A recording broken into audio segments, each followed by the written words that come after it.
Pati būdama dviejų vaikų mama,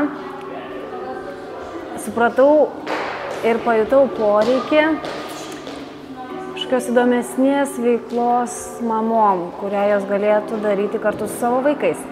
Šitus 3 metus su savo vyresnėje dukrele vaikščiodama po įvairiausius jai skirtus būrelius, stebėjau mamas ir mačiau daug mamų veidų, pavargusių akių, kurios stengiasi dėl savo vaiko, o iš tikrųjų jom pačiom reikėtų kažkokios veiklos, pačiom jom reikėtų kažkokių užsiėmimų.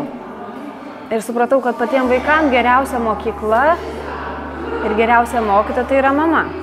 Ir tiesiog gimė idėja, kodėlgi vaikams kartu nepabuvus su mama šokių salėje, šokių užsiėmimuose, bet taip, kad pirmam plane būtų mama. Kad visas dėmesys būtų ne į vaikus, ne į vaikų linksminimą, ne į vaikų ugdymą, o būtent į mamas, bet neatsiskiriant nuo savo vaikų.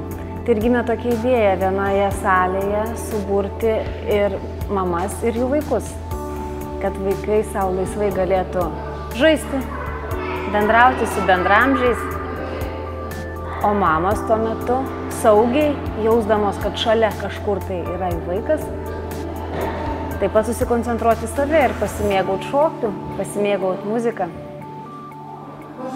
Ypač, kai atsiranda vaikai,